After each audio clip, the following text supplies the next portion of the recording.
Hey folks, welcome. We're going to take just a few minutes and allow the room to fill with participants.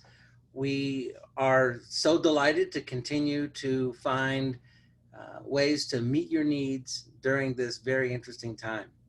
Uh, so I'm just going to take just a moment.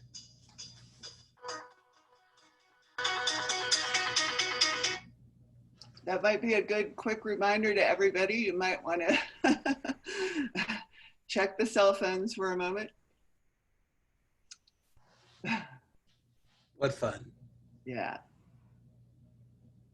You know, I really enjoy doing these with you, John. It's been a lot of fun. It's really it's just always a learning experience for me as much as anybody else. So I'm glad you're here. All right. So, folks, welcome to our webinar series, and it is a delight to be able to share this presentation with you. Our facilitator today is going to be Dr. Liz Simpson. She is SOAR's Family Support Specialist and Alumni Cultivator. She is a former special ed professor from Wyoming, and she is here to meet your needs in whatever capacity you may need or want. You can contact her at her email. I will put that up in the chat room, and you certainly will get a chance to connect with her in really incredible and viable ways. Without further ado, again, I'm John Wilson. I'm SOAR's Executive Director. I'll be facilitating the chat today and making sure that we get any questions answered. A couple housekeeping issues. At the bottom of your Zoom, there's a question and answer and also chat. You can post your questions in either of those two blocks. I will be monitoring those. And if Liz asks you a question, you can respond there so she can see your responses and continue to keep all of us incredibly engaged. So without further ado, I present to you Dr. Liz Simpson as we talk about the art of negotiation. Liz? Thanks, John. Thank you. I'm really excited about this topic today because I have 3 children. They are fairly close in age, and the art of negotiation was incredibly important to me as they were growing up, and still is. My oldest is 30 and my youngest is 25, and you would be surprised how much we negotiate and work together. So today I'm going to talk about, first off, the basics of communication. So it's very important to know what your child is reading and expecting out of our communications with them. I'm going to talk a little bit about how arguments get started. Even with our best intentions, they'll bubble up sometimes, and how to approach communication to avoid arguing. So how we can wiggle around that. Also, how to avoid being drawn into the weeds, which our kids are masters at. Excuse me. And then the proposal system. And if you've seen other of our webinars, you may have seen the proposal system before, but this is a time where it comes in so incredibly handy. So just want to keep you abreast of that. We also will be posting this on our website, soarnc.org/webinars with an S and then backslash, and maybe John can put that in the chat for us, so you'll have it for later. So for some reason, just a minute, here we go, there we go. So communication. So we communicate in 2 ways, but it's really, they're not separate at all. And there's actually a 3rd way in there that we are communicating. But the first thing is our words. And with our words comes our tone. And so we have to be very careful when we're going to approach our teen on a subject that may be sort of sensitive and something that we've had difficulty with before. We want to be really careful with the words we choose and with the tone that we use, because our kids have been listening to us since they first got to the planet, and they can tell every single inflection within our tone, and they are hyper alert to it. So that's the first thing. Be sure that you're calm and your tone is calm. The other piece, the bigger piece, is the nonverbal communication. So 90% of what we hear is nonverbal. And that, ranges depending on what research you're looking at, but it's just about 90%. And your kids know what's coming the minute they see you. They just have to see you. They're reading every muscle in your body. They know what's coming. And of course, Malcolm Gladwell did a good job in his book, Blink, about how everybody else knows as well. So your nonverbal language, you really need to keep an eye on that as well, because the kids are. And I like this graphic because when we come to the conversation, we've got our ideas all organized and everything, but our kids are watching us. They're reading the landscape. They're trying to figure out where we're going to go with this. Okay. So first of all, let's talk about that brain that's reading the landscape and what's happening there for our teens. And the first thing is to get a better understanding of our folks. So self-esteem for our kids is in flux. It's just in flux. From the time you are 9 till you're 18, you're trying to figure out your identity, and you're trying to figure it out within social groups. And so sometimes you're feeling really good, sometimes you're not, about who you are and what you're doing. The other thing about this developmental level between 9 and 18 is that the driving force for what you do is about how to get power, how to take control, what my group status is. And when I say group status, I don't just mean at school, I mean at home. Where do I fit into the power structure at home? And if you have more than one child, you know that is a fluctuating thing. It starts with, I want to be in the front seat, right? So they're trying to find their group status even within the family. And it becomes a little more predominant here. And then they're still working on their organizational skills. They're still pretty random in everything that they do. They're very sensitive. And that's why this whole communication thing, they have their radar out and it's on you all the time. They're still working on social skills. So they're not going to, maybe apologize when they should, or, say please when you'd like them to. They're still working on that. And they're still working on impulse control. They're getting there. They've got it in certain arenas, but then other times it just pops up out of nowhere. And then teens can be either hyperactive or they can be hypoactive. And we're going to talk about that a little bit as we go along. Why do some teens withdraw, just shut down? We're going to talk about that as we go along. The other thing is they're still working on frustration tolerance. So when they get frustrated, it's difficult for them to just stop being frustrated. It sort of consumes them. So they need some time and some tools for how to relax that. They're still distractible or multitaskable. And, frankly, I'm not sure if the world we live in doesn't, exasperate that quite a bit. Tanks, meaning they're taking in a whole lot of information that may seem random to you, but is very important to them. And so they tend to look at things in slices and then try to make sense of it. We tend to look at things as the overall picture. So when we come with the overall picture, they're picking apart what slice it is you're talking about. Okay. Their behavior is driven by needs, and some of those needs, again, for power and control, will lead them to do things like argue with you, okay? And a lot of our kids have had negative school experiences.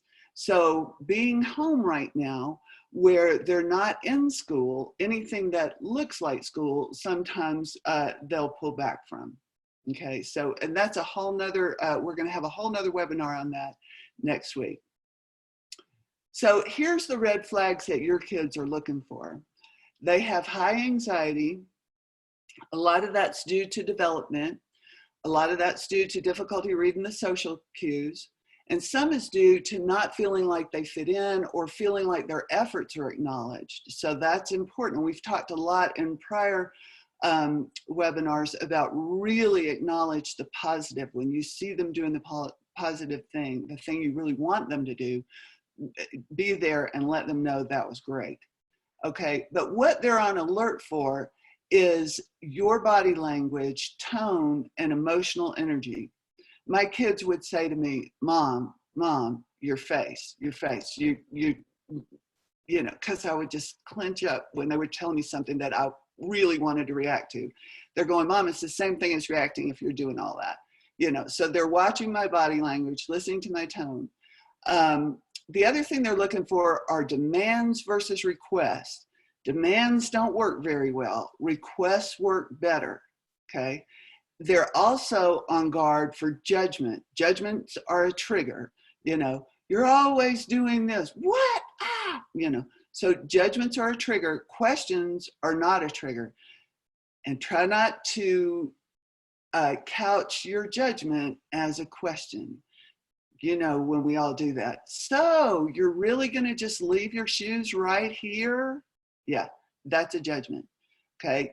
A question would be, where might be a better place for your shoes where you can find them tomorrow? Because I'll probably move them in a minute. So where would you like them?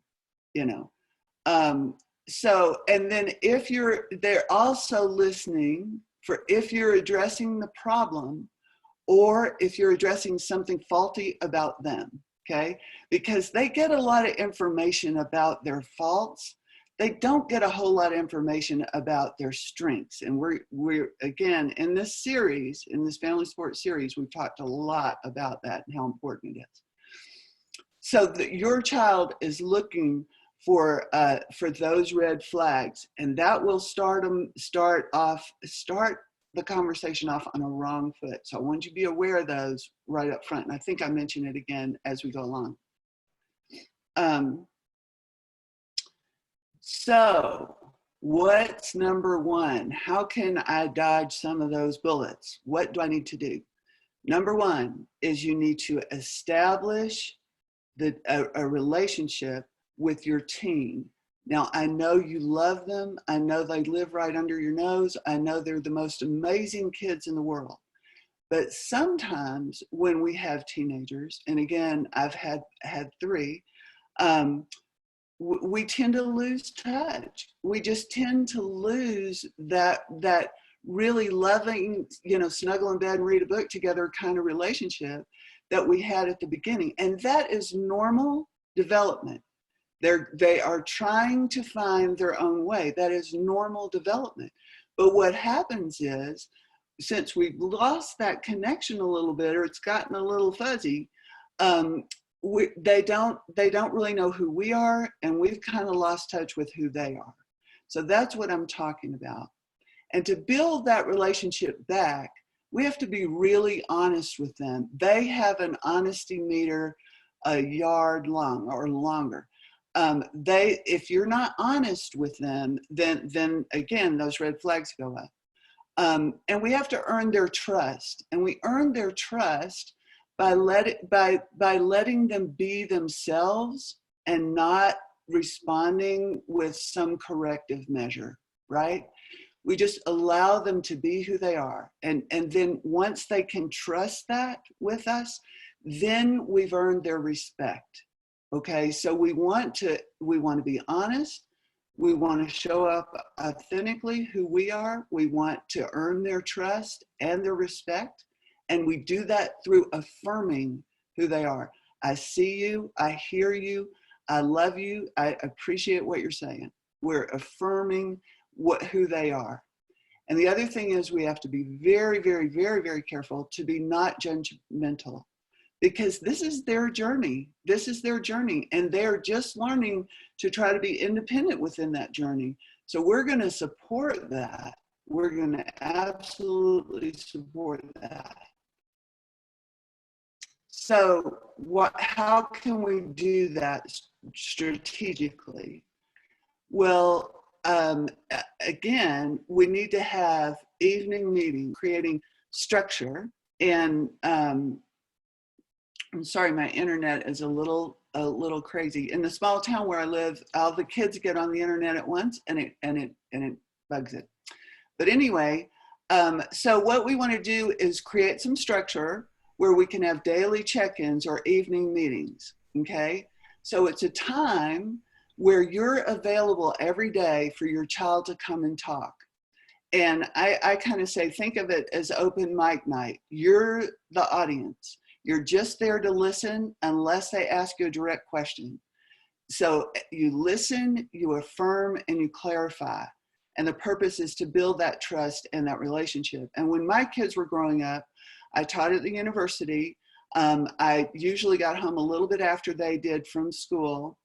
And we would make a little snack, like at about 3:30 or 4, a little snack. And I would always be in there sitting and eating my little snack and maybe have my computer on over to the side. When they would come sit down and join me, I would close that computer and we would just talk and eat. And, you know, they would bring me a lemonade or whatever. Sometimes I would have a glass of wine, I have to admit, but I was 100% theirs for that time. So from about 4 to 6, before I stood up to make dinner, I was all there for them. And in hindsight, that built a relationship with my kids that we continue today. Every day at 5 o'clock, I talk to all 3 of my children, no matter where they are, you know, one in succession. And the big joke is, well, apparently I'm not your favorite. You wouldn't hang up and then pick up my call, you know, or whatever. But we have a very close relationship. And mostly it's me sitting there just listening and to my young adults. So the other thing is hang out with your child. Invite them into the kitchen while you're cooking. Let them cook, and we've talked about that a lot. The kitchen is a magical place. It always has been.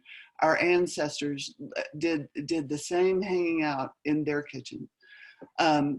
Invite them to hang out with you while you do something like work on the car, do yard work or whatever. Don't expect them to help. Just hang out. Just be there asking questions. We're going to talk about that in a minute. And if they tend to hang out in their room a lot, go to their room and just plop down and say, hey, I'm just sitting here. I just want to know about you. Tell me what's up with you. I'm just hanging out. And you'll be surprised. I was surprised how much they'll open up. Or take a hike, a drive, a bike ride, whatever, just with them, okay, if you can, one-on-one. And ask open-ended questions, okay? Because again, they're looking for those demands. They don't want to hear any sort of demonstrative thing. They want you to know about them. So ask open-ended questions. Some of those might be, if you won the lottery today, what would you do with the money? My kids and I actually talked about that the other night, just for fun. Because we thought it would be so weird to win the lottery during this pandemic. That would just be so strange. Anyway, we went off in a lot of directions with that. If you were going to invent something, what would that be? You know, tell me about somebody you admire. If you could change one thing about you, what would it be? What would you change about me? I asked my children that before too, and it was very interesting. So they think that I'm way too much of an introvert and that I should get out and be more wild and crazy. What makes you nervous? What makes you brave? What did you learn today that you didn't know? And what do you find beautiful? I have had some of the most interesting conversations with the kids about what they find beautiful. And my youngest daughter said, acts of kindness. I find it just brings tears to her eyes when she sees somebody being kind to somebody else. And she was about in the 5th grade when she told me that. There's a lot of tools for this. If you can't, you know, if you don't feel like you can generate things or you want to kind of gamify it or mix it up a little, there's a lot of tools online that can help you kind of start these conversations. So you could have a conversation dice and just come in and roll it and go, hey, let's talk about this. Okay. So I've just put that up there for some ideas. So listening, and that's really what we're talking about, setting the stage so that you can listen and they can talk and they can feel safe to do it. You have to listen with compassion and empathy. We were all there once. We were all awkward teenagers once, or awkward kids. I happen to be 6 feet 1 inch tall. And when I was growing up, that was absurd, freakish, goofy, whatever. And I had low self-esteem because I wasn't like anybody else. There was nobody to compare me to, you know, and that was weird. I was trying to fit in. And your kids are going through the same exact thing. So listen with compassion and empathy, okay? No ego. This is not about you. It's about them, and no judgment. So this was in Attitude Magazine. Teenagers who talk to but are not heard by their parents often drift away from their families. Be open to what your teen has to say. Don't be judgmental. Teens with ADHD need to be heard, possibly more than other teens do, because they're always listening to others' instructions. And it is hard. Again, I hope I've laid the groundwork for why it's hard to get our children to talk to us so we can listen in that way. So there is some ground building that we have to do to get to this point. Okay. And a friend of mine said, who had two pretty difficult kids, she said, I finally said to my son, I am strong enough to hear whatever it is you feel like you need to tell me. I want to know. And it opened up a huge communication channel between them. Here's your teens strategy if they feel unheard, okay? And this is kind of what's happening, I think. So the teen strategy is, if I feel unheard, I'm going to shift to a strategy to get my needs met. And that's developmentally appropriate at this age. That's what they're going to do. And so if they're not heard, they're going to start demanding or exaggerating. Oh my God, Mom, you know, whatever. Or manipulating, which I'm sure we all have examples of that, or yelling or lying. Our kids tend to lie as a knee-jerk safety valve. And that's a whole nother webinar, I'm sure. And they will use a negative tone and body language to get you away, to move the stress away from them. Or they'll shut down and disengage, okay? And that is all to get a need met, and that need is for control. I can't control this conversation, so I'm gonna stop it, and I'm going to retreat, okay? That is a purposeful activity. I'm going to stop right here real quick because this is just a review, and ask John, do we have any questions or comments? Parents, are there any questions on that section? Yes, there were two questions. One of them was from Anna Delgado. When I try to talk to my son, he does not take responsibility, but turns it around and say, well, you yelled at me, so forget it. Is that not the way to avoid taking responsibility? Shouldn't they learn to deal with others who have a little irritation? I'm not yelling, but speaking firmly. Mm-hmm.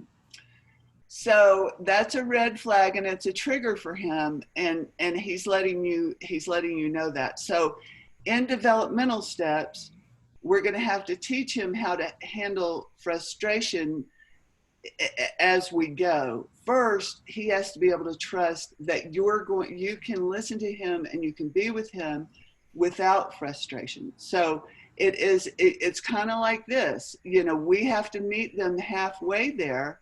And he's right. If anybody's yelling at him, he is going to back off. So if you can, in the moment, say, I'm sorry, let me start that again, or I apologize. And apologizing is really important. I'm apologizing. I can see where that was a little bit loud. Let me try it again. Then you're modeling for them how to reset their own frustration down the line. Okay, does that make sense?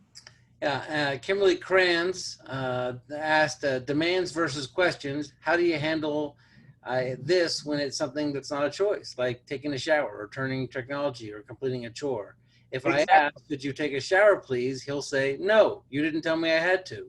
So now I rephrase to, I need you to take a shower this morning. This also does not go over well.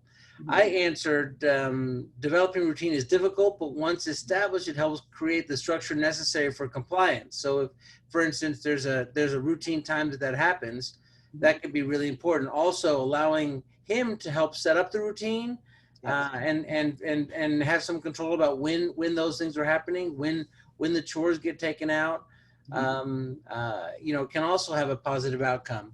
One of the things that I do at home is, I will scoop up all electronics or access to electronics until the responsibilities have been met. And instead of saying, I'm taking these from you because you didn't do A, B, and C, I say, when A, B, and C are completed, you guys get these resources back. And so that's a thought. We have another question from Linda France. Can dinner time be meeting time? Absolutely. Another one was, how do we get our kids, from Janet Ogden, how do we get kids to even talk to us when they're always more focused on their devices? And my answer, I'll do a quick answer, Liz, is, we have a special box, and the devices go in the box, and it's just a shoebox that the kids help decorate, and we close the box, and we open the box back up when that communication is over or when dinner is over. And so we've made, we've ritualized it so that that's important. Right. And for us, it was the same thing. That's why we met around snacks, because we didn't ever have electronics at the table, except, and again, when my kids would come to the table, I would close my computer. And so we really, that's sort of a non-negotiable. When we're all sitting around visiting, there's no electronics. And I think non-negotiables are an important part here, built into that structure you were mentioning a minute ago, John. There's some things you can cut off before you get there. You can head off at the pass. Maria Topper wrote, my tween is so withdrawn that he's in his room all the time. How do I draw him out to be present for a family meeting? And that one is a tough one. I will tell you that we avoided allowing our son to have his computer and TV and things in his room that he could withdraw and escape to. Instead, we made a spot in the kitchen, a little kitchen nook for him, so he was present. And then he could do what he does, and then we could just simply say, hey buddy, it just allowed him to be present even when he was still engaged with his activities. And there's nothing wrong with having the family meeting in his room. I would just say, if you don't come out, we're going to have family meeting. I love that. That's a great idea, Liz. Yeah. Let's see. Sheena Aurora wrote, when you have trusted them and they're not accountable, what's the best way to approach? And accountability is incredible. It is the best, and my best approach, and you'll hear us say this often, is, you while you are withholding the things that they want or need, or believe they need, the way you're framing that is, those resources are available to you once you've completed your responsibilities. And exactly. So they are earning those responsibilities rather than having something taken away. Exactly. And even though they'll see it the other way, it's critically important for you to recognize that there is accountability. If this, then you get that. Right. And we're going to talk about that a little bit more as we go through. So let's get to the second half, or the next part, and see if we don't answer some of those questions still, or bring up more questions. So that was great. Well, one last one. Linda France wanted to share a quote she heard that says, that relates to tone. Calm is contagious. Yes. And then another one she heard is, so that's kind of fun. Calm is contagious. And another one that I'll add to that, another quote I love is, you do not have to attend every argument that you're invited to. That is great. That's perfect. All right. Well, let's go ahead and move through. And I know there'll be more wonderful questions here again in a minute. So I'm going to keep it going. So how arguments start. So this is we all wonder. We kind of know, but we all wonder. An unmet need. Your team has a need that they're trying to meet. And then there's the clash of needs. You and your team have different needs, right? But a lot of the arguments start with misunderstandings, assumptions, lack of information, fear that this is not going to go well for me, and emotions that I have carried around from previous misunderstandings or whatever. So that is a lot of where things happen with our kids, because sometimes they don't read the landscape that well and they start assuming something that you don't even mean. And that is another reason why staying calm is so, so, so important. And again, we've talked a little bit about what your kids' needs are, but I want to talk about those again. This is sort of my compilation of different philosophers' sets of needs, but they all, it's all here, you know. So you know, safety, survival, sustenance, food, whatever, power and control, autonomy and freedom. If you have a teenager, that is the number one. If I could make that one bigger on the slide for teenagers, that's what's biggest. Fun, creativity, and recreation. That is your younger kids. That's from, you know, 7 to probably 12. They're just the most creative, bubbly, wonderful kids you've ever seen. Love and belonging and participation. That moves forward when we're from all of the age groups, and then certainly into adulthood. So for those of us who have young adults, and then competence, understanding, and identity.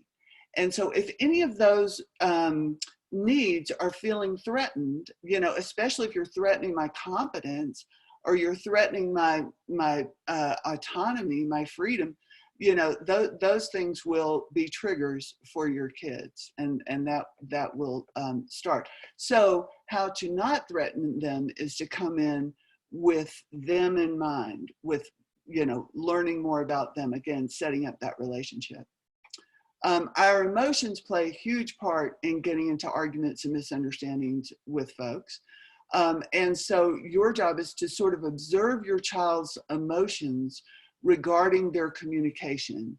Because if their amygdala gets hijacked, that part in your brain that's fight or flight, if it gets hijacked, you just need to wait. I mean, you can't, there's nothing you can do. Frustration, nothing, just, you're gonna have to wait till they settle down again. And I've got some ideas for how to help that happen. And then if they check out, it's because A, they want to get away from that pressure, number one, and number two, they're going to let you carry the emotional load. They're going to let you worry about it. It's not my job. You worry about it. You seem all upset about it. I'm not going to get upset about it. I'm going to hide out over here. Okay. So you don't want to take that. You're actually taking on what needs to be theirs.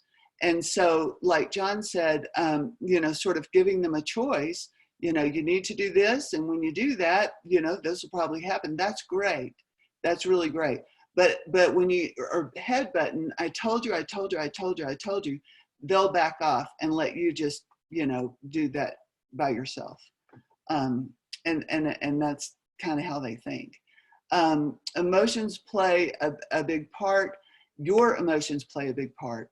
So if you're frustrated when you walk through that living room and see those muddy shoes on the carpet, take a minute. Don't go straight for it. You know, take a minute, calm down, and find a way that you can request them not to do that, or help them structure a different way for where to put your shoes, like put a Tupperware or whatever by the door, put muddy shoes here, this is where they go, label it if you need to.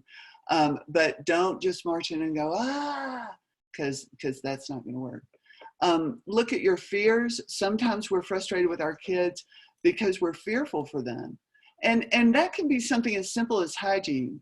You know when your kid is stinky, that you don't want them going out because you're fearful that they're not going to make good social connections in that particular state. And so, and you want them to have friends. So, you know, it prickles up our fears, and then we react with fear. And then what are your needs? Are you somebody who needs order and structure, and your child is more random and, you know, sort of impulsive? then that's going back to building that relationship. Be honest with your child. I need structure. I just need it. And so help me meet that need. And they will help you. If you ask them, they will help you. And then you're working together as a team. And again, you know, don't anything your teenager says to you, it is not really about you. It is about them trying to get their need met. So I know teenagers can say some pretty harsh things. They're just testing to see if you really trust them, if you really respect them, and if you're going to hang in there with them. Again, the red flags, demands, judgments, and so forth. I just left this in here for us to remember what those triggers are for them. So we've got a tough topic we want to talk about. We've established a relationship. We've spent a lot of quality time together. And now we're going to need to approach some of those tough topics. So the best way to do that is, again, that structure that we've been talking about in previous webinars that John just talked about. Build some structure. Maybe 15 minutes at the end of the meeting, at the end of the evening meeting for hot topics, or at dinner time is fine if that works for you, or, you know, whatever time where you can, the kids can count on, this is a time where we can talk about those topics. Okay. And within that structure, you know, have some rules, have some more structure. And that is, okay, this is a hard topic. I want you to give me 10 minutes. I want to give you 10 minutes to help me understand what it is your needs are. Give me the facts. Tell me how you're feeling about that. What need is it meeting for you? And what is your request? And then you'll get 10 minutes for parent acknowledging and clarity. And then together, you come up with 3 solutions. So y'all have to practice this, but once you practice it, it becomes very fluid. Hey, Mom, I've got this idea, or, you know, I know you're tired of me leaving my shoes. I've got this idea. Let me pitch this to you. And then you listen, be sure you're clear, you know, some reflective listening, and then you come up with 3 solutions together. So maybe they come with a solution, you come with a solution, you find one that's going to work. Okay. And so choose one and agree.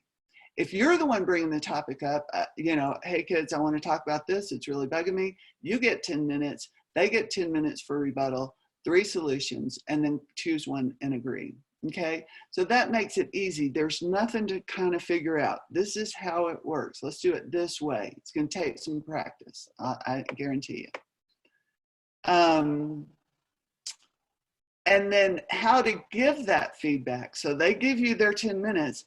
How do you give feedback without getting into an argument? Okay. So your feedback is descriptive.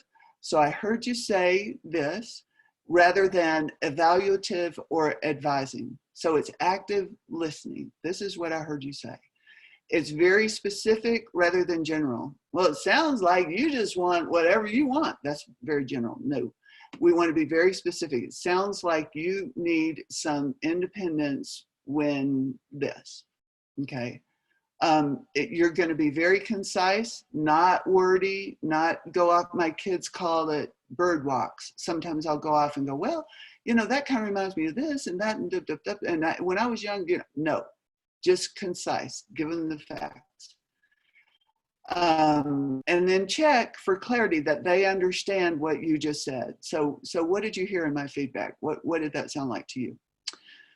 You want to, if you are going to give any kind of advice, it needs to be solicited. You know, well, what do you think, Mom? Which way do you think I should go?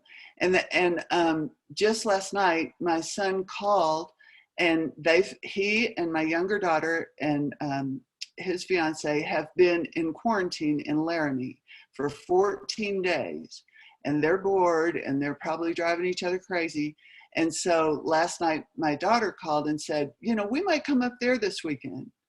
And my son was conflicted about that because of all the information going on and whether that was a good idea.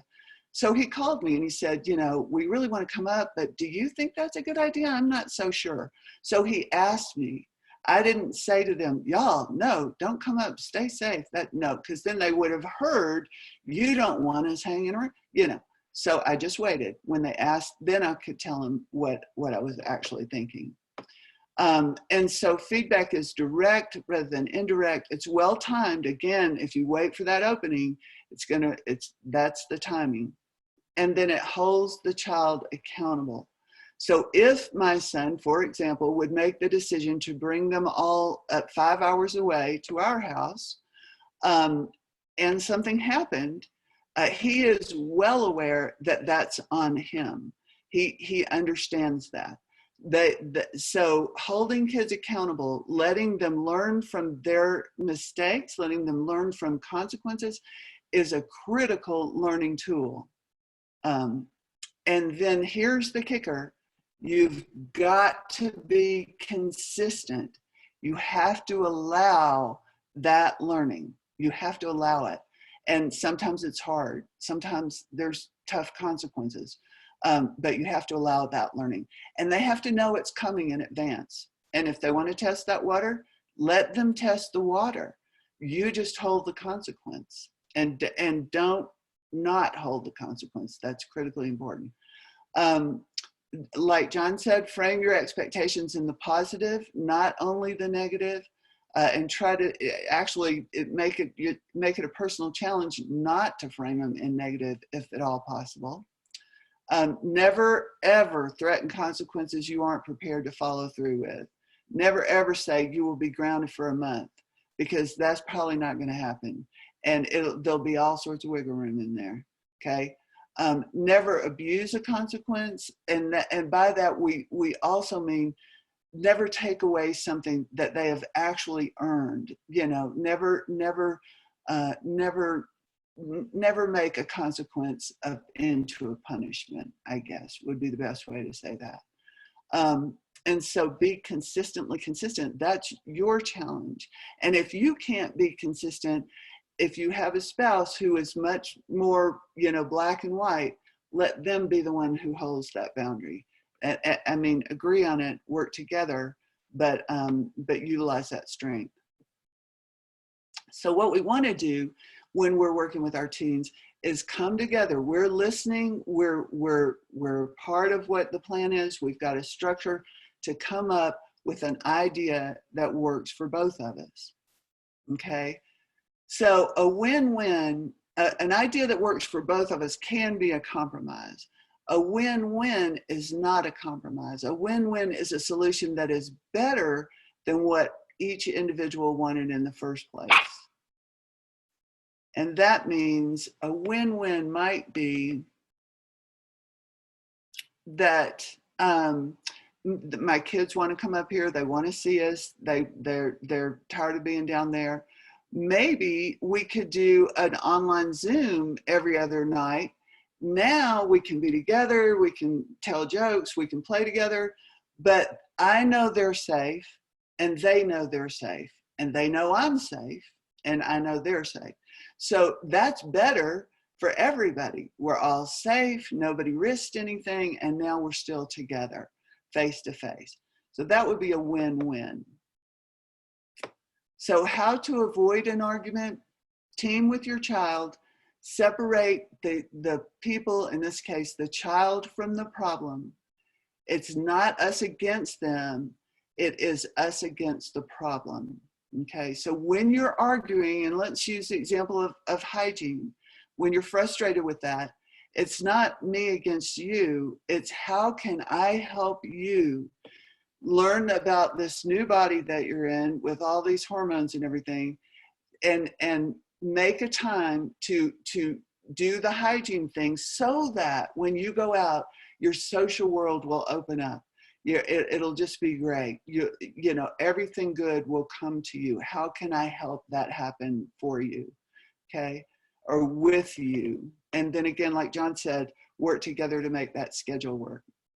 Focus on needs. What need is your child trying to meet? And if it's for independence, if it's for autonomy, then they need to be making more, they need to be adding more input, and they need to be making more decisions. How do we start that?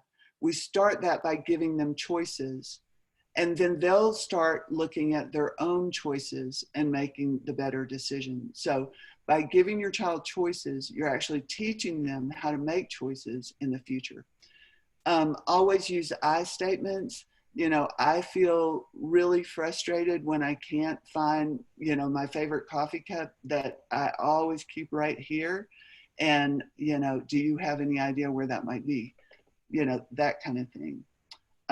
Collaborate together, work together to find mutual solutions. But sometimes the argument trigger gets started, and we can't help that. You know, sometimes our kids' radar is so strong that we trigger, you can see the emotions going, you can see them start to, you know, really, we're getting into it. But before you get all the way into it, because you're reading the emotional landscape all the time, before you get into it, you need to redirect them, okay? So we know these times are going to happen during transitions, you know, getting off the computer, or stop what you're doing, we have to go eat, or whatever. And so what you want to do then is to redirect them. So you can determine times, situations, and environmental and emotional factors when redirection can be helpful.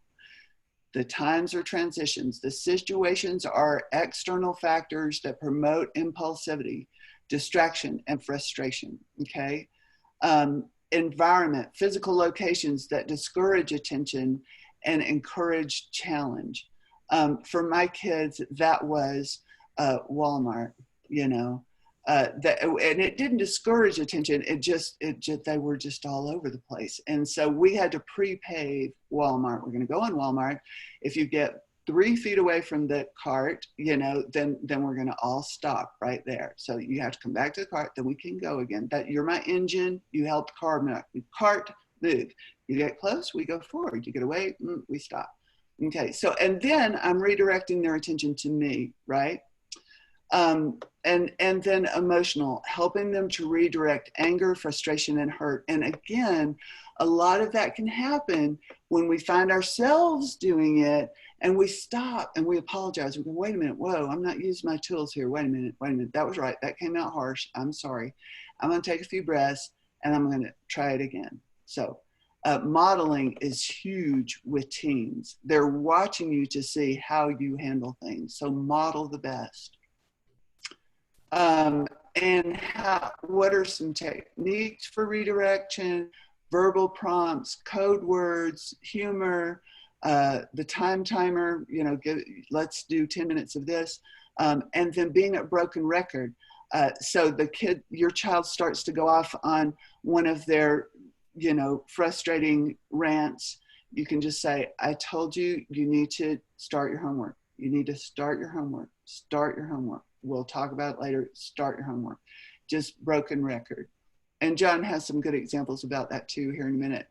And then physical, just, you know, give them an ear or a touch your nose or whatever that might be to get there. So I want you to remember, the harder you push, the farther they pull away. And I was talking to somebody who described it as those, I don't know if y'all are old enough to remember this, but there used to be these Chinese finger torture things, and you would stick your finger in it. They were just like woven tubes. You would stick your finger in there, and then the harder you tried to pull out your fingers, the tighter it got.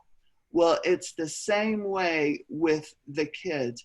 The harder you try to push, the further they're trying to pull away, and that's what causes the tension, okay? And then you end up assuming all the anxiety, because that creates anxiety in you.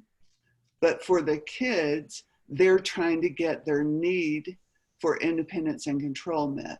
So you don't want to do that. Partnering is the only way. Partnering is the only way. Again, why building that relationship is what's so important. Because in a power struggle, your teen will win, or at least they'll win in their mind, because they're fighting for their independence and survival. You have to release the pressure, give them choices, and team with them, okay? watch out for the weeds. And because there will be weeds. This is a process that's going to need to build over time, but now's the perfect time to start it. And then there will be the weeds. So don't take the bait. Getting you off track is the goal of your child. They want to get you off track and release that pressure from them. And so the triggers usually start with a you message. You are always yelling at me. You like the other kids better than me. You never think about what I'm thinking about or whatever. And then there they go. So if you start defending yourself, which you're not going to do because you have no ego in this, but if you did, that's going to that's taking the bait. So it's egoless. It's not about you. It's about them, and be a broken record. Okay. Don't pour gas on the fire. And I'm going to let John talk about that because he has the best way to describe that. So in any given situation, you've got the right tool and the wrong tool. You've got water, you've got gas. Water will put out a fire, gas will inflame a fire. And when our kids are particularly frustrating, it becomes more difficult to differentiate between the water and the gas. Often we make the right choice. We know that this is the gas and this is the water, and we douse the water onto the situation, and it smokes up a little bit, but it takes care of it. Sometimes we thought this was water, but it turns out it was really gas, and when we put it on there, we had a bigger deal to deal with. And then sometimes when we're particularly angry and frustrated, and the kid has dialed us up, and and they've got us just really angry, we know this is water, and we know this is gas. Water, gas, and we choose the gas.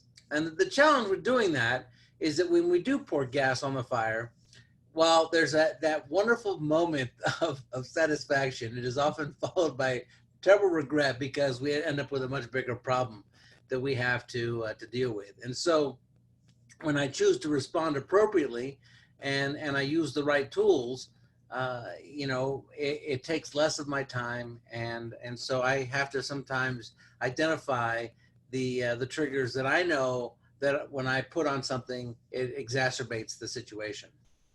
Right. Beautiful. Guerrilla arguing. So guerrilla arguing looks like this. I'll use my kids. Jay, my son, his name is Jay. My daughter's name is Landry. Jay, stop messing with Landry. And Jay's like, I wasn't messing with Landry. I'm like, yeah, you were. I just watched it. You were messing with her. You were antagonizing her. No, I wasn't. Yeah, yes, you were. And he says, well, did you see what she did to me? I said, no, it doesn't matter. I just want you to stop messing with your sister. Well, yesterday she was picking at me all day long, and you didn't say anything to Landry. Well, I'm sorry, Jay. I wasn't here. I didn't see what was happening yesterday. He says, that's right. You never see. You always take her side. You're always focused on me and what I'm doing wrong. You're much harder on me than you are Landry. Well, Jay, I don't really think that's the case, but I'll try and watch that. And so who's on trial? We no longer are talking about Jay not messing with his sister. We're talking about the fact that I give undue attention to him, and I'm the bad parent. I'm the bad guy, right? So what I Liz has mentioned a couple of times. To combat that, I use what's called the broken record technique, and it works a little something like this. Jay says, I say, Jay, stop messing with Landry. And by the way, to be fair, in case my kids ever watch this, Jay and Landry I'm really lucky. They don't really mess with each other an awful lot. So Jay, I apologize. I'll say, Jay, stop messing with Landry. He'll say, I wasn't messing with Landry. And I say, Jay, stop messing with Landry. Well, did you see what she did what she did to me yesterday? Jay, stop messing with Landry. How come you're always focused on me? Jay, stop messing with Landry. You always take her side. You never stick up for me. Jay, stop messing with Landry. And eventually he's going to say, fine, because I didn't give that any fuel for it to build. I just kept saying the same thing over and over, and my resolve was strong. And when you do that, when you don't give it fuel, when you don't give it any place to go, you squelch that guerrilla arguing. I have a variation of that I do for my enjoyment, and it goes something like this. Landry will say, "Can I go?" This was, pre-COVID-19. "Can I go spend the night at my friend's house?" "No, Landry, it's a school night." "No, but there are other kids are going too, and we're going to work on a project and we're going to study." Oh, there are other kids going, and you're going to study?" "Oh, well, in that case, no. But you can ask me again." Then she said, "But Dad, we'll go to bed at a reasonable hour. I promise this is going to be a good thing. Other parents are letting their kids do it." "Oh, well, Landry, why didn't you say so in the first place?" "In that case, no. But you're welcome to ask me again," over and over and over until eventually she just doesn't want to play anymore. So those are some fun techniques that I have used to squelch guerrilla arguing. I just don't give it a place to go. Beautiful, beautiful. And then the last one is take 5. Sometimes when you get in there and you're not as creative as John is, or you can't remember what was I supposed to be doing, just take 5 minutes. Just say, "I need 5 minutes. I need to just wait a minute. I'm going to go and I'll be back." Or ask your child to take 5 minutes. Have them go to their quiet place, and then ask them to come find you when they're ready to visit. And then breathe, listen to music, journal, sit in the sun, take a break. Okay. And this also, your child should sort of see this coming, because there should be some structure to how we can speak together. And there should be some non-negotiables, right? So if your child goes over the top and is, using words that you don't allow in the house or whatever, take 5, right then, take 5. Not ready. You're not ready. Come back and see me when you are, kind of thing. Liz, shall we answer some questions? Sure. I think we only have 2 more slides left, just real quick. Okay. And that's for you too, so stay on. So if you're still at an impasse, what do you need to step away, and then you need a tool to help them organize their thoughts without the emotion driving, and that is the proposal system. John? So the proposal system is a terrific way to negotiate with your kids, and in terms of the art of negotiation, it is an opportunity to help them develop incredible self-advocacy. And essentially what I've done with this, and what we use here at SOAR, is this idea. They come to us and they say, I know this is not the current structure, but I want to change this expectation, and this is why I want the change. And then they're going to give you a list of reasons why you're going to say no, with solutions to each of those reasons. And then when they present that to you, they'll also add to that conditions for maintaining, the change that they've asked for. And so you look at this, and you take an honest look, and if there are significant reasons why you would say no, you could then jot down on a piece of paper, you haven't addressed this concern, or this concern. Please bring this back to me after you've come up with solutions to these no's. So they work on it. And this empowered strategy is absolutely incredible in terms of having kids own the choices that they make, and it also lets me help them understand that they can, they can be a part of this process. My son has written 2. His first one was to be able to stay out past 10, and he said, the reasons I think I should be able to do this is I've been performing well. There are certain things that happen after 10 o'clock, like maybe going to a 9 o'clock movie. I can handle staying out late and waking up the next morning. So this is why I want the change. Here are the reasons I think you're going to say no. You think I might act immature when I'm out late. You think I might not be on time the next day because I'm too tired. I might end up staying out way too late, or I might be cranky the next day and not perform well. So his solutions were, if I stay out too late, then I can only stay out that much less the next time. If I'm not performing well the next day, I will lose the next opportunity to stay out late. And then he defined what performing well meant, and being on time, personal organization, minimum amount of conflict, taking initiatives, following directions, fulfilling responsibilities. And he says, I may only stay out past 10 until 12 a.m. once a week on Friday only. Now, he created this with my guidance and structure as we work through this process. I said yes.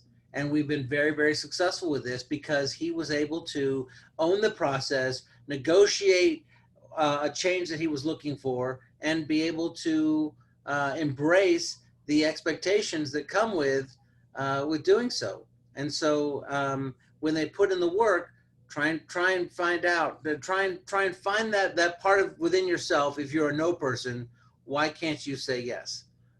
This is a terrific tool, and certainly a healthy way for you to have a negotiation with your son because they're or daughter, because they're doing all the work in advance of you. You don't have to actually have the argument. They're having the argument themselves on paper. Absolutely, absolutely. It is an incredible tool. So the last slide that I have is what we learned. And we learned a little bit about communication and the red flags that your kids are looking for, how to build the relationship, listen and reflect, build in structure, redirect, team with your child, and stay out of the weeds, and the proposal system. And I also want to share that we will be posting this, and we'll post a PDF of it. So if you want to download the PDF to get some of this information off and share it with your family, we will have that on there. And it will be posted at SOAR on SOAR's main web page. So questions, John? Yeah, we've got lots of wonderful questions. We're going to go to Bill Stemple's question first. Our son fights each stage of going to bed, showering, getting ready for bed, and then he wants to watch TV with us and go to bed when we do. How do we get him to go to bed when we want him to go without a fight? Do you want to take it or me? Well, I'll let you go first. I've got some ideas. So the sleep hygiene is incredibly important, and developing routine is critical to helping deal with this. And there are a couple important things that you should know. The first is that watching TV late at night actually stimulates the brain, and doing so, you should, all TV should get shut off 2 hours prior to going to bed. That should be part of the routine. If you do it the same way every single night, this, and then this, it's difficult to institute that structure, but once you do, it's going to be much, much more effective. And then his bedtime doesn't have to be your bedtime. And it's simply working out with him, helping him work with you to design what that schedule looks like with a set time frame by which everything has to be done, and knowing that there will be no electronics 2 hours prior to bed. That is, that is what I have learned when I have looked at how to develop healthy sleep hygiene, because it was a real challenge for us in the Wilson household. Right. And that's exactly what I was going to say. No electronics before going to bed. And then also, if you have the TV on, that's going to be stimulating for them. So you're going to have to perhaps watch TV further away, or wait until your child is asleep and then, get back into your show. Sometimes just to get that routine going, because they think you're doing something more exciting than sleeping, and they want to be with you. So. All right, we've got another one here. How do we avoid the power struggles and balance that with being able to provide choices and opening the lines of communication, especially when it relates to self-care or a non-negotiable task? No consequence is too large for my child to make any impact. It's all about him being in the moment and standing his ground. Well, there's a lot of ways. What my first thought is to make it fun, okay? To build it in to the structure. So you have a daily chart of things that you expect everybody to do, and it's non-negotiable. And you can earn things with that. And so if your child can identify some things that are very, very important to them, and maybe it is electronics, maybe it's sports, or not sports, but going outside and playing or whatever, they have to earn points. So you would work it as as a game. You're on level 1. You can't go anywhere or do anything till you can earn some points. How are you going to earn these points? You've got this, you've got, hygiene, you've got organizing, you've got this, you've got all these ways to earn it. Let's earn it. Get on level 2, get on level 3, get on level 4. So kind of using that gamification could work. John? All right. Should family meetings be one-on-one with each child, or can it be both children? I think there's a difference. I think that a family meeting should have all family members there. But then there should be time after the meeting where if somebody wants to stay and discuss a hot topic with just you, then that's one-on-one time. So you need to be available one-on-one at some point. My son's need for attention is causing disruption in my house, and my other kids are reacting to it and getting very frustrated. We tend to react to their reactions and get angry at our son. How do we balance his attention-seeking behavior with our other kids' reactions? Well, that sounds like a family meeting to me. John, what would you say? So I would say this. Rick Lavoie has one of my all-time favorite quotes that every staff who's ever worked at SOAR has heard. And I'm going to be kind of passionate about this. There is nothing more unequal than the equal treatment of unequals. And so when you treat the child with, who's disruptive because it's impacting the other kids, because that, they're expecting you to treat them equally, it becomes really, really painful. And what you end up doing, it ends up being gas, right? Does it really improve the situation? My guess is it only exacerbates it. And so what I would do is I would look, what does work, and sometimes it means, two parents, one working with the other kids, one parent going one-on-one with the disruptive kid, finding the redirective tools that are particularly helpful. Does he respond to humor? Does he respond to kind attention? Does he respond to helping you with something? Because it is always going to be much, much easier to redirect a disruption than it is to tackle it and make it stop. And then when the other kids react to or say to you, "That's not fair," my response to my kids has always been, and also the kids that we work with at SOAR, when I am dealing with you and trying to help you through something, I do everything I do because I believe it's going to be particularly productive for you. And I don't ask the other kids what they think I should do in order to help draw out the best in you. I do it because I believe that's what's going to work best for you. Mm-hmm. Inversely, I'm not asking you what I think you think is the best thing for him. And I'm going to interact with him in a way that I try and draw out the best that he has. And those are going to be different. Fair is not equal, because my goal is to support all of you in the best way that I possibly can.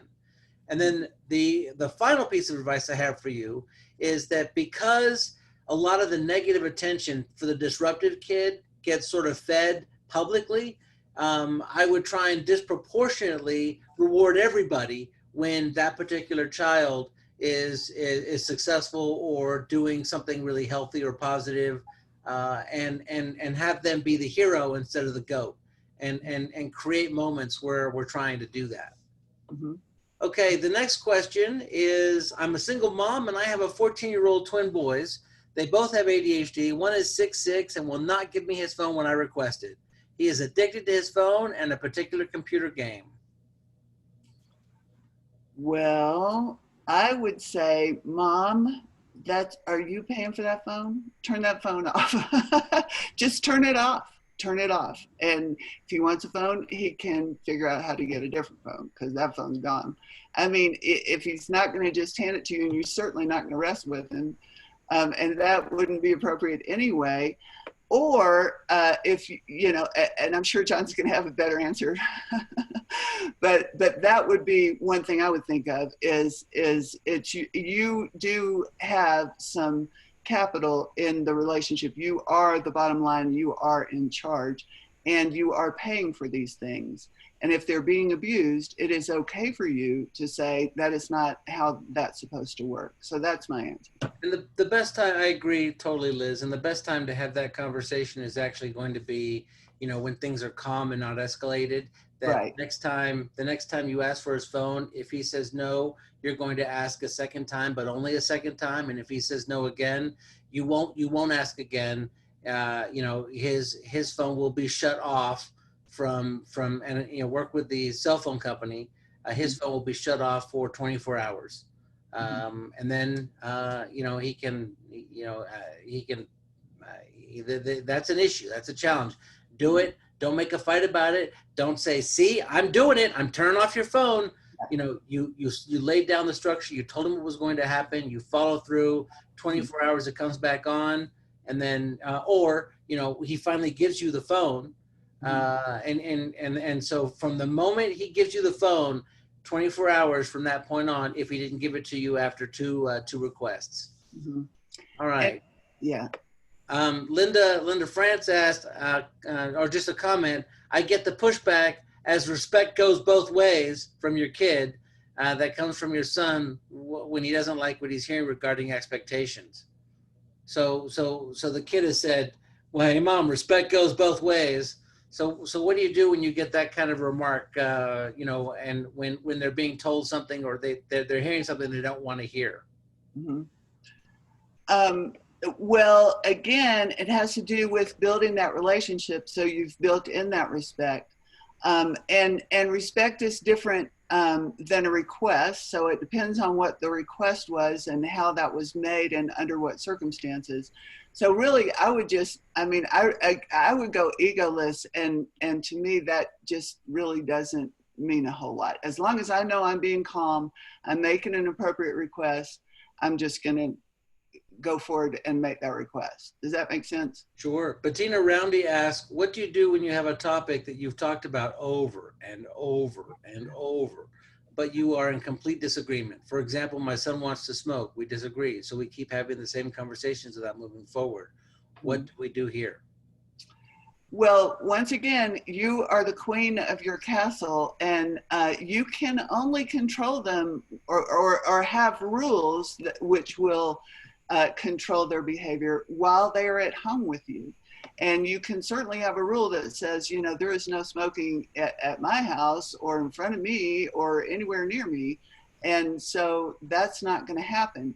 But we can't control whether or not when they go to college or go work or whatever, that they're not going to pick up that kind of habit.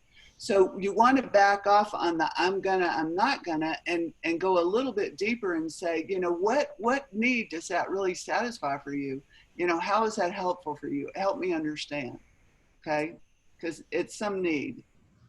It's a particularly difficult situation, and you know, and you know, some of these are not super easy to just deal with in a webinar like this. Again, I want to remind you that if you want to reach out to Dr. Simpson, you're welcome to send her an email, and she can set up a time and discuss some of these challenges with you one-on-one, and we are happy to provide that service. Linda France asked, she said, another comment about feedback. This comes from my son, and he is probably right to some extent. We tend to focus on the negative and not reinforce the positive enough. He has often stated about mentors. He dislikes when I get feedback from about what he's not doing rather than also getting feedback about what he is doing well or where he has made improvements. So long story short, it is constructive observation for mentors as well, but please do not, you know, um, so I think that's absolutely right. I think that if when you focus on the positive to the you know, on a scale of 6 to 1 for any particular person, Mhm. that is super critical. You know, you catch more flies with honey than you do vinegar, and when you and I remember a kid saying to me once years ago, he said, "Big John, you're my favorite counselor," and I said, "Oh, really, David? Why is that?" And he said, and this is, you know, this was over 20 years ago. He said, because you're the only one who catches me doing stuff right. Um, let's see. I wanted to answer Maxine's. I love Maxine's question. Okay, We live, please do. we live in Maxine wrote, we live in New York City in an apartment. My boys will not come to the store with me to help carry groceries. When I ask them to do chores, they always say later, but later never comes. If I remind them, they say I'm bothering them. Okay, something we did not cover very well in the webinar was humor. Humor is critical. So next time you come home from the grocery store, I want you to bring in one small bag, and that's your bag. And they're going to say, you know, well, Mom, what's for supper? I don't know. I got you some groceries, but I left them at the store. I thought you could run go pick them up. You know, if not, oh well, you know, there you go. I mean, you know, somehow make it funny, you know, and give them that challenge, because they're just not doing it because you're doing it. You've got to stop doing it for them, and they've got to see that line be drawn. If you want groceries, you have to participate. We are a team. We work together. And if not, then I'll bring my groceries and you can go get your groceries. And that's a good learning experience anyway. Send them to the store with money for their groceries. That's a great learning experience. I don't know how old they are, however, I'm assuming they're teenagers. That's okay. Hey, Liz, at the end of this webinar, Linda had to leave, but she'd love for you to answer those questions. So if you would be willing to answer those questions in an email to her, I know she'd appreciate that. Let's see. Roland wrote, my son will be 16 in June and seems to only be happy when he is with his electronics. He is very good with academics, but when you try to get him off the gadgets, it becomes moody and argumentative. How do I avoid conflict? And do you want me to take that one? You can. And also, I just want to remind people we're going to be having a discussion about electronics and video games in particular next Tuesday, and you'll get that in the mail, in your email, that invitation coming up. But go ahead. Yeah. Okay. So Roland, if you're still with us, the answer is not simple, but if what I did with my son is I did a printout of what gadget addiction looked like, and being moody and argumentative when being asked to step away from those things was one of the telltale signs. And so, you know, if you have an addiction to something, then it has to be addressed differently than if you're just, you know, being grumpy because you're being asked. And so, so listing what those look like and then coming up with solutions together, how to prevent from being moody and argumentative, and what will happen, you know. So one of the other things that my son and I worked out was, I would say, hey, Jay, you've got 10 minutes before I'm going to need you to get off the computer. And then I would come back and say, Jay, you've got 5 minutes, 2-minute warning. All right, buddy, 1 minute. And again, that was a little extra work for me, but it allowed him to sort of transition and know.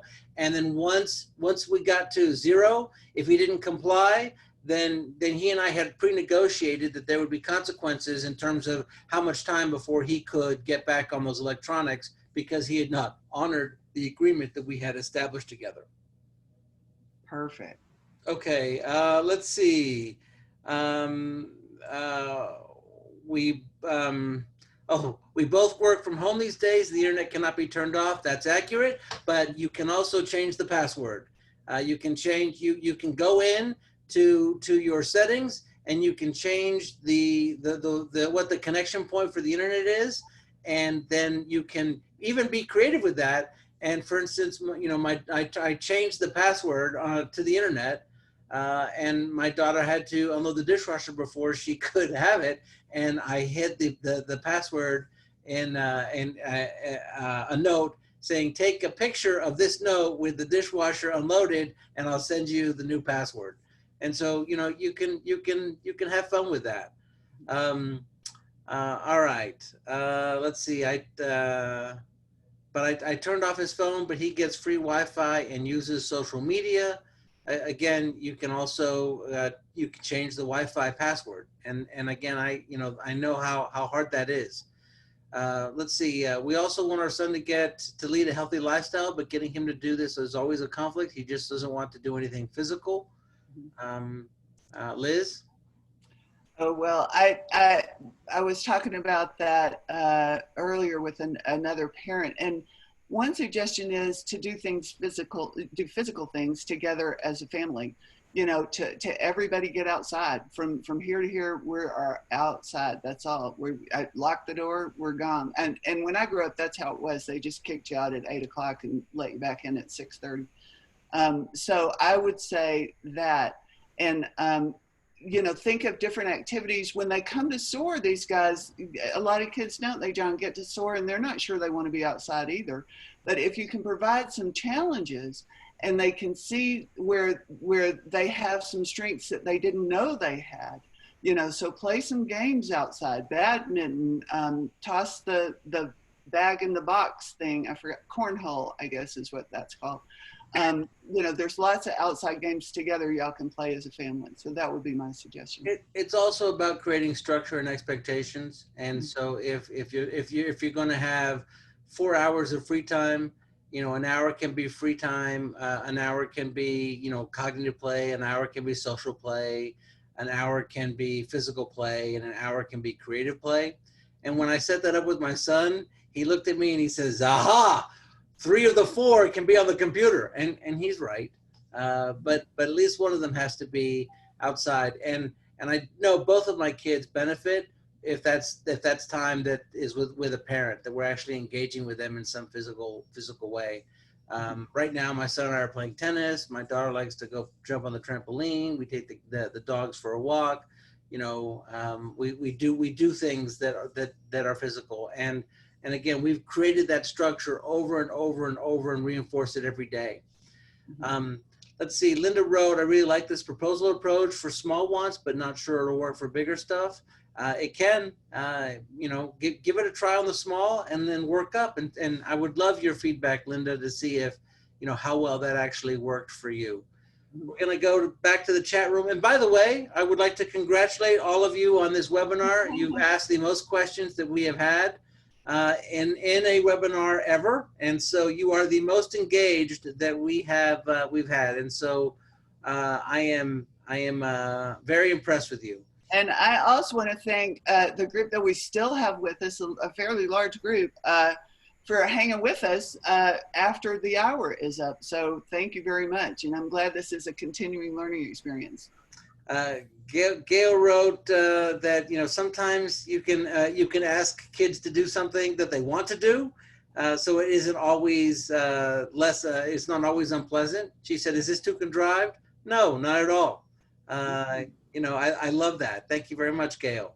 And that's part of that building the relationship. Not every request should be something to be fixed or to be done, or, it should be fun stuff. Absolutely.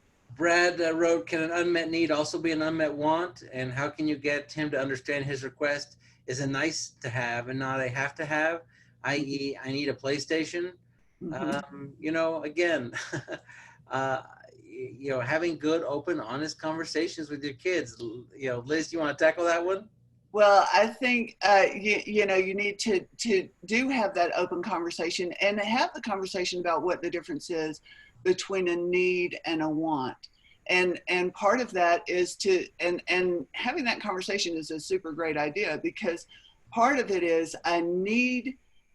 Your son probably does have a need to be social with other kids, and PlayStation is one of those pieces that gives him some social capital, right? So I get that. But then on the other hand, you want to spread it out and say, well, what are some other ways to meet your social needs? What are some other ways that you can get to know people? What are some other ways to get social capital in your life? And you need to have that discussion, or they'll only see the PlayStation as meeting that particular need. So I believe it might be a need he's trying to solve. And you need to just sort of sit down and find out if that's what it is.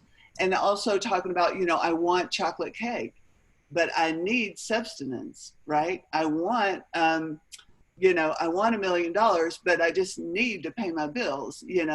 Those are two different things, so have that discussion. It'd be a great discussion to have. I want to interact with my friends. I need to interact with my friends. I want the PlayStation. Exactly. Great answer, Liz. Amy wrote, what if he will always have an idea, even when stuff is not negotiable? What if he'll always have an idea? Yeah. What if he always has an idea, even when it's not negotiable? Well, for one, like, give me an example, John. Help me So understand. I think so many of us, my son is, you're wrong, no, and always has an opinion. Even when I've created an environment or asked him to do something that I wasn't negotiating with him. It wasn't a request. It was a command. And so, how do you deal with that onslaught? I remember Yeah. Uh, I remember coming home one day and I saw something that hadn't been done, and I approached Jay about it, and he came at me so hard, like, I know what you're going to say. And he had the whole argument, right in my face, just screaming at me, having the whole argument. And I looked at him and I said, buddy, I just wanted to give you a hug. And just like, and I said, but we can talk about this later after I've kind of sort of settled in. right. And Right. and when they hit me like that, I try and hit them with love, care, and compassion until we've sort of done this, and then we can have that conversation. Right, right, and that's very close to what I was going to say. So my youngest daughter, Emily, was born a debater, and then she got to high school and she became on the debate club. And so, oh my gosh, there was not a conversation with her that wasn't a debate. And I kind of went the broken record route with Emily. I'm on your side. Emily, I'm on your side. Emily, I'm with you. So you don't need to, come at me. I'm one of your team. How can we work this out together? I'm on your team. So yeah. Janet wrote, with this current situation where many of us are working while also homeschooling, what ideas do you have to keep accountability and consistency the way we all work together during the day? And guess what? We're actually going to have an entire webinar on that exact topic next week. And so, Janet, tune in, because we're gonna give you a whole list of ideas on how to make that happen. Exactly. All right. Anna Delgado wrote, my son sometimes is vague, and rather than make a choice, will say, I don't know, maybe.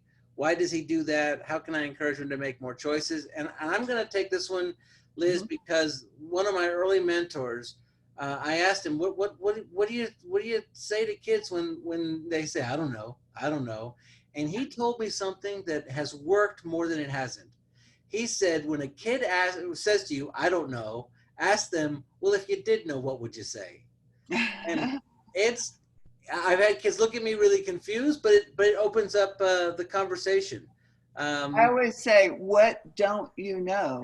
What don't you know? And then they have to. And again, Anna, part of that all is, involving them and empowering them in creating sort of the platform by which the agreement is going to be made, that we're negotiating together the negotiables. The non-negotiables aren't being negotiated. The things that you want to invite their input about are ones that you're going to do that. And one of the reasons that he does that is, because it's avoidance. It's simply, I don't want to think about it. I don't want to talk about it. I don't want to be made to do something. Exactly. Let's see. Janet wrote also regarding redirection, while we are trying to homeschool, keep them on task. Again, we'll be talking about that next week. Sounds like you guys love the gorilla arguing story, and that's kind of fun. That's the best. Only you can tell that. I love this one, and I use this one. Deirdre mentioned that she heard another webinar that when kids are pressing, and they want an answer right now, then you can respond, I'm prepared to have this conversation with you, but if you need an immediate answer, the answer is going to be no. I would also add this caveat that you can frame a conversation in the following way. Okay, we're going to talk about this. I'm going to give you 2 minutes of an opening statement. I'm going to then ask some questions for a minute. I'm going to give you a chance to answer those questions. I'm going to make my final comment, and I'm going to give you the last word. At that point, I'm then going to withdraw from the conversation, reflect on what you've said, and then make the decision. Because ultimately, whose decision is it? Is it yours or is it mine? And I won't begin the conversation until they acknowledge that it's my decision. And then I'll say, if you're prepared and willing to abide by these expectations, then we can have this conversation. Mhm. And I also almost always in those constructs ask myself again, why can't I say yes? Mhm. Um, And that goes back to the structure built in to the webinar too. I think we kind of hit on that as well. So you can look back and see that structure. okay, let's see. Trying to. Again, the webinar will be posted online and you can listen to it in its entirety. Um, is there a solution when the teen is so hyper that they can't stop interrupting? Yes, there is. And I have found it to be particularly productive. And it goes like this. Um, I will put a three question limit on you, or a 3 interruption limit, and so very often those interruptions come as questions, and I will say to somebody, okay, we're going to discuss this. You only get 3 questions, and then they will blurt out a question because it's just for lack of a better term, it's verbal diarrhea. And I will say, do you want that to be one of your questions? And then they think about it. No, I don't want that to be one of my questions. All right. And so then I continue on, and then a blurt out happens again. I say, do you want that to be one of your questions? And then they'll say, yes, I do want that to be one of my questions. And now they're making choices about whether or not those, and what I found almost every time I've ever done that with students and with kids is that they begin to self monitor a little bit, because they take those oh, those interruptions or those questions become precious, and and they don't want to waste them. And rarely do they end up using all 3 or all 5 or how many that I've established. Um, Denise Manio, I know I didn't pronounce your last name just right. She said, I used to give my kid 3 tokens and he had to give a token for the interruption. When the tokens were gone, the interruption ended. Good job. Good job. Gail also asked, meltdowns often happen on the way to an appointment or to a deadline. How do you meet their needs when there is a competing deadline? Mm-hmm. So tell me, I was distracted. So, so there's a competing deadline, and that's when the meltdowns happen, correct? Yeah. Well, either you've got to get someplace, and so there's the time construct, and they melt down, or you're on your way to something, and there's a meltdown. Right. So the whole thing is about pre-paving, and that should start the night before. Transitions are always hard for our kids. And something that I actually learned from my mother, but before I had children, was the night before, when you're putting kids to bed, here's what we're going to do tomorrow. Here's step 1, here's step 2, here's step 3, then this will happen, that will happen. Then in the morning, hey, good morning, good. Well, here's what we're doing. Step 1, step 2, step 3. This is how the day is going to look. If you have it posted on the refrigerator, even better. So nothing is a surprise. It only becomes a surprise when everything crunches together. And you know what happens? Your stress level goes up. Your emotions start getting a little tense, and they start feeding off of that. Also, they have it's a lack of control. Where are we going? What are we doing? What's happening? Why is this happening? What's happening? So if you pre-pave it, all of that is set, and you're less likely to run into that kind of problem. Carol, yeah, I see that you're still on here, and you wrote that you've got you took away your son's your 16-year-old's Xbox, and his behavior didn't change at all, and now he just sort of sequesters himself in his bedroom. And so there are a couple things I want to address about that. When you were able to determine the thing that is most motivating, you want them to have as much access to that thing so you can take it away in short bursts, so that they can always be working towards earning that back. So one of the ways to get him out of the room is to move that Xbox someplace that isn't in his bedroom. And then the other is to figure out ways to engage with him in purposeful, positive, productive ways that are things that he's invested in. I can't imagine how hard it would be to live in a home where my 16-year-old son was hiding from me, just sort of sitting in his room, sullen and angry all the time. And I encourage you very much to find ways to draw him back, and then find ways that he is receiving rewards rather than consequences, ways that you are engaging him in areas that are of interest to him, that matter to him, that are supportive to him, than trying to engage in a more negative sort of conflictual approach. And I would suggest spending time with him. This is a case where you would want to just kind of go sit down and be in his room and say, what's going on here? How can we connect? How can we build this relationship?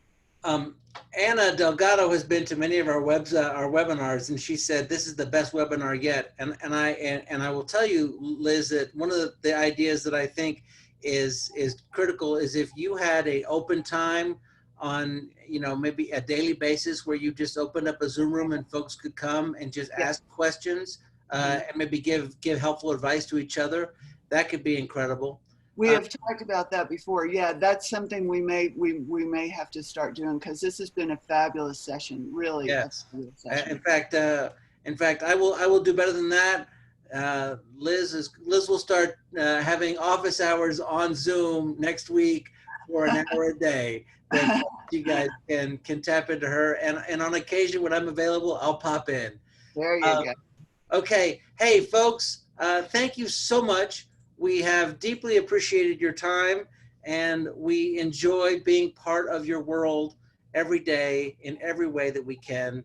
We are looking forward to having a new normal and getting things back together. But in the meantime, Liz, tremendous job. Thank you so much. All right, folks. Bye-bye.